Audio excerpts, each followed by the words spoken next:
A lot of rappers still, it seems like, want to be Tupac. They want to have his popularity. They want people to love them like everyone loves him. But why do you think no one's succeeding? Well, because this is what they fail to realize about Tupac.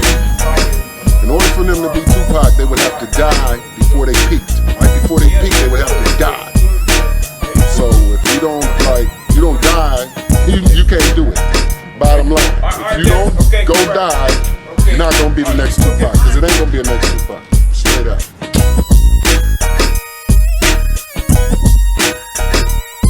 Rakim was out at the time. I would tell everybody my buddy is doper than Rakim right now. He's 17 years old. They'll never let me forget my history, hoping I was set free. Chains that were put on me. Master plan.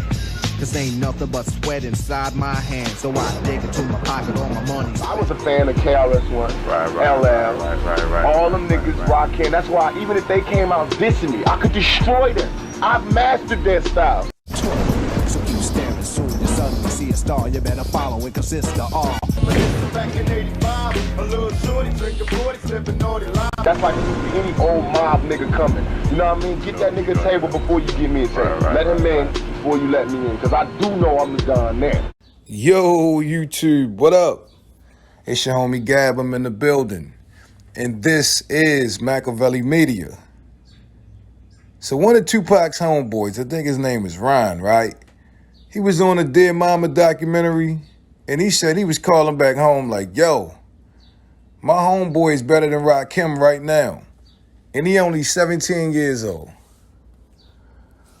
Now, in the 90s, I'm even say the late 80s, for somebody to say anybody was better than Rakim was blasphemous. Oh, you definitely wasn't getting away with that one.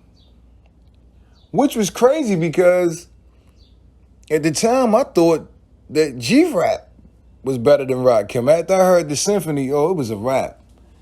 And I remember saying that to people, and they were like, look at me like I was crazy. Because Rakim was like the epitome of hip hop at a certain point in time. He was like Michael Jordan, you know what I mean? And you hear the influence on so many rappers that, you know, we would grow to love. The way he put his words together. He didn't throw a lot of punchlines like Big Daddy Kane. He wasn't as aggressive, you know, with his delivery like LL Cool J. He was just smooth and a word architect, you know what I mean, a wordsmith.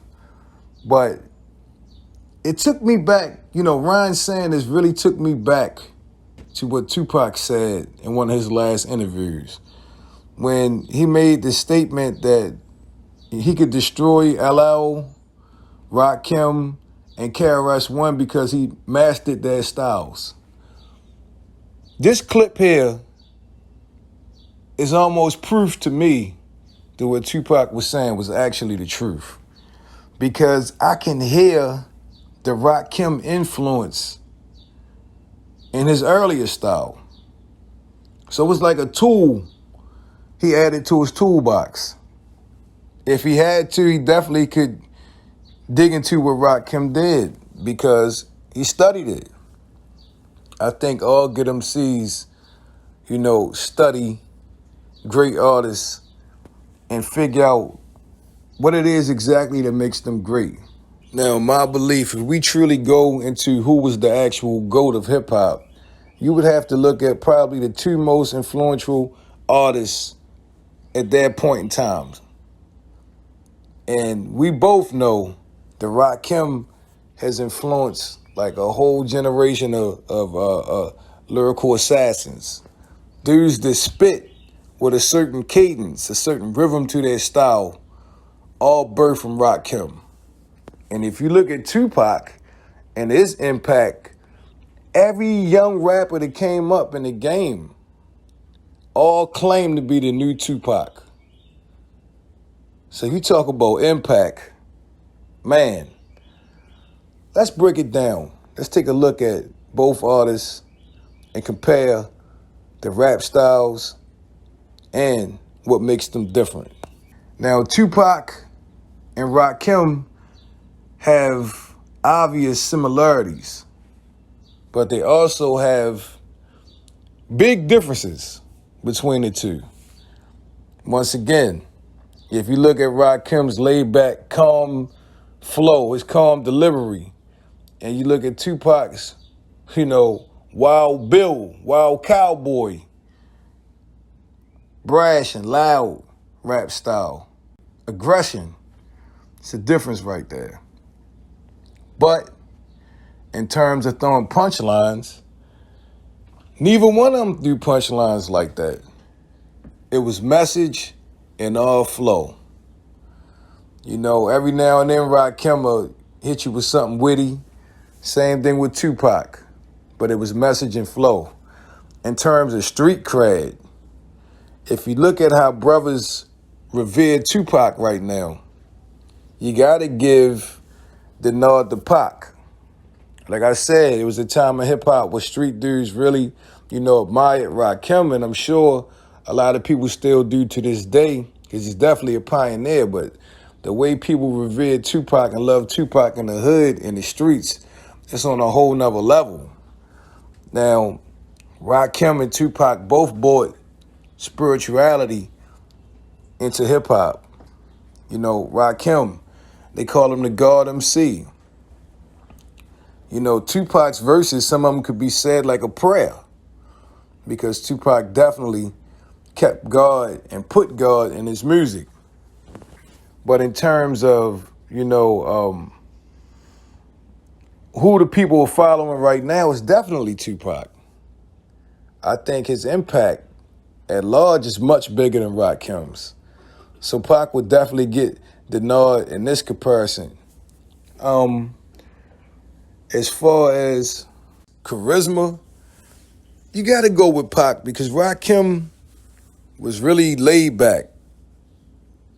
His personality in interviews and, hearing Rod talk, he's a man of few words in actuality. You hear him say, ain't nothing funny, stop smiling. That was his style. Like, I don't never think I seen Rakim laugh. During the interview, go back and look at it. Like, he's like dead serious. Him and Eric B. Now, Tupac, on the other hand, Pac be doing in impersonations and cracking jokes and all types of shit. Pac was full of character, full of charisma, full of energy, full of life. And those things translate also in his music. Tupac was multifaceted, doing movies, brilliant actor.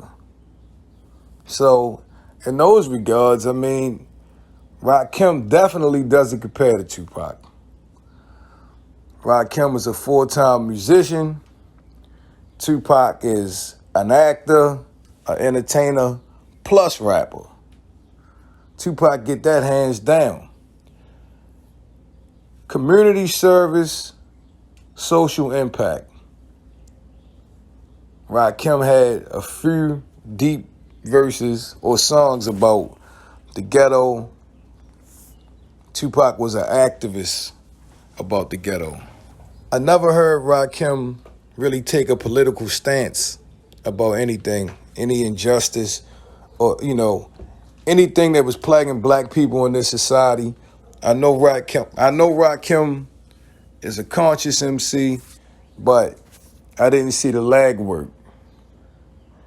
Tupac was about that action. Tupac stood up against police brutality, of course, racism. He not only put it in his music, but he spoke publicly about it also.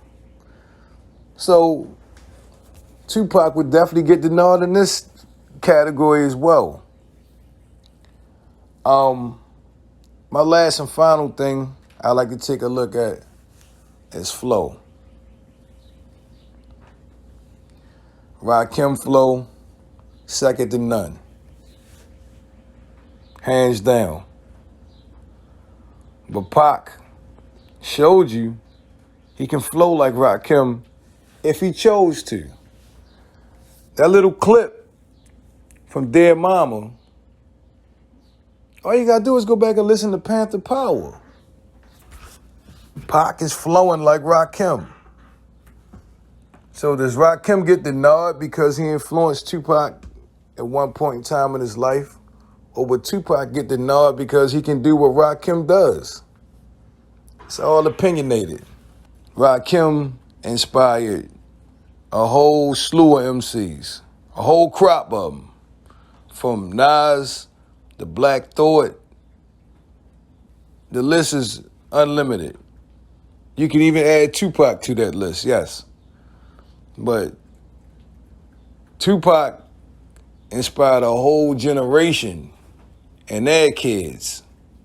So, hands down, when they go check their history book, no rapper had a bigger impact than Tupac in such a small period of time. And that's a fact. Anyway, hope you guys like this video. Don't forget to sub to the channel. This is MAKAVELI Media. Turn on them post notifications so you'll be the first ones to get it when I drop that shit. It's been a pleasure as always. I'm your homie Gab. I'm signing off. I'm about to hit y'all with the peace.